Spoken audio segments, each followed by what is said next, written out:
Namaste and welcome back to my kitchen. Today I'm making Alu Mixed Achar, a must-have in every Nepali party.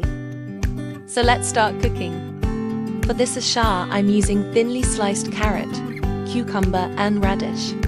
I've soaked white peas and brown peas and some chopped chilies.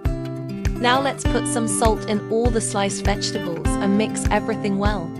Let it rest for about 30 minutes until the vegetables release their water. After that, drain the excess water. Meanwhile, boil some potatoes and cut them into bite-sized pieces. Add them to the vegetable mix. Add the soaked white peas and then the brown peas.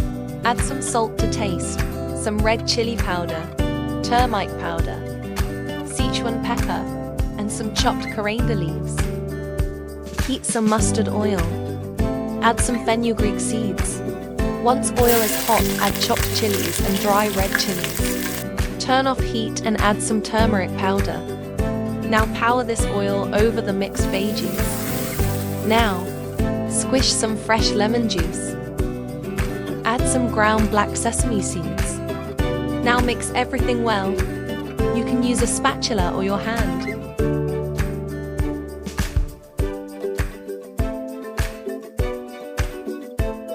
Mix it well, and if you want a gravy-style achar, lightly mash some of the potatoes. If you prefer it plain, you can leave the pieces as they are. Our Alu Mixed Achar is ready to serve. Garnish it with some fresh coriander leaves. Serve it with beaten rice, puffed rice, or enjoy it just on its own. Thank you for watching, and until the next video, happy cooking!